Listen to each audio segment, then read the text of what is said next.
దేశీయ స్టాక్ మార్కెట్లు భారీ నష్టాల్లో ట్రేడ్ అవుతున్నాయి. సెన్సెక్స్ 1118 పాయింట్ల నష్టంతో, నిఫ్టీ 337 పాయింట్ల నష్టంతో కొనసాగుతోంది.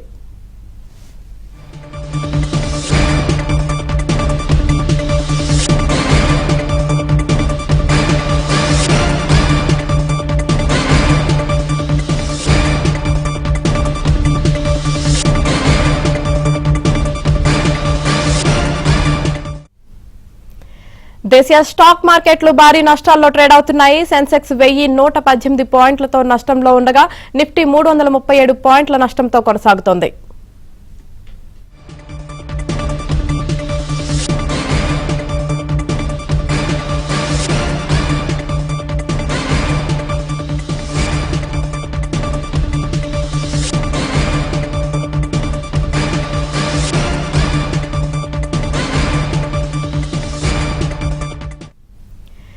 దేశీయ స్టాక్ మార్కెట్లు భారీ నష్టాల్లో ట్రేడ్ అవుతున్నాయి. సెన్సెక్స్ 1118 పాయింట్ల నష్టంతో, నిఫ్టీ 337 పాయింట్ల నష్టంతో కొనసాగుతోంది.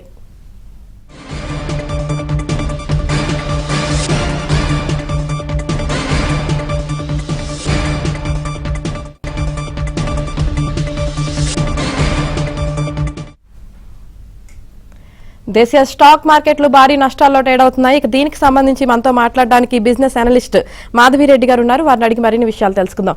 మాధవిరెడ్డి గారు నమస్తే అండి.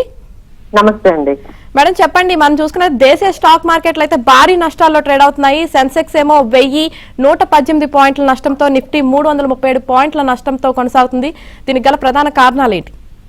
అంటే మనకి లాస్ట్ టైం ఏంటంటే, లాస్ట్ వీక్ నుంచే మార్కెట్స్ ఒక రకంగా ఒక స్తబ్దుగా ఒక 1 వీక్ నుంచి ఆ 24,500 నిఫ్టీ అక్కడే మనకి ఉందండి. ఇంత లాంగ్ కన్సాలిడేట్ ఒకే ప్లేస్ లో అక్కడే మార్కెట్ ఉండడం, అదే కొంచెం వర్రీసమ్ గానే అనిపించింది. మొమెంటం ఎందుకు రావట్లేదు మార్కెట్ లోని, అక్కడే ఆగిపోయింది. సో ఫైనల్లీ టుడే ఈ ఫాల్ తో అది కనిపిస్తుందండి. సో ఫస్ట్ థింగ్ ఏంటంటే, మనకి రూపీ చాలా వీక్ అయిందండి. సో ఆల్మోస్ట్ 85 రూపీస్ వరకు వెళ్ళిపోయే అవకాశాలు కనిపిస్తున్నాయి. సో ఆర్బీఐ కూడా ఆల్రెడీ డాలర్స్ ని సెల్ చేయడం స్టార్ట్ అయింది. సో ఒకవైపు డాలర్ స్ట్రాంగ్ గా అవ్వడము, మన రూపీ చాలా వీకనింగ్ అవ్వడం వల్ల కొంచెం ఎకానమీకి, అంటే మనం ఏవైతే ఇంపోర్ట్ చేసుకుంటున్నామో ఆయిల్ కానీ ఇంకా ఎలక్ట్రానిక్ ఐటమ్స్ వీటి మీద మనకి చాలా భారం పడబోతుంది. సో అదే విధంగా ఒకసారి జీడిపి అనేది కూడా లో అయిందండి. సో అంత అన్ఎక్స్పెక్టెడ్ అది.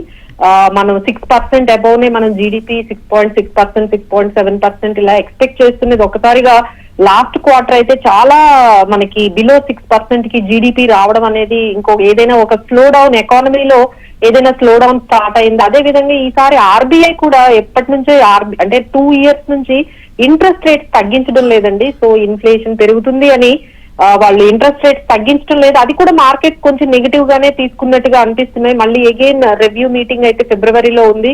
ఈసారైనా అంటే అన్ని ఎకానమీస్ కూడా ఇప్పుడు కొంచెం ఇన్ఫ్లేషన్ కొంచెం కంట్రోల్ అవ్వడంతో గ్రోత్ మీద ఫోకస్ చేస్తున్నాయి. సో జీడిపిని ఎలా అయినా ఎకానమీని, సో అన్ని కంట్రీస్ కూడా ఇప్పటికే యూరోపియన్ మార్కెట్స్ కానీ లేకపోతే స్విస్ కూడా నిన్న వాళ్ళ ఇంట్రెస్ట్ రేట్స్ భారీగా తగ్గించిందండి. బట్ మన ఇండియాలో మాత్రం అది కొంచెం డిసప్పాయింట్ గా మాకైతే కనిపించింది.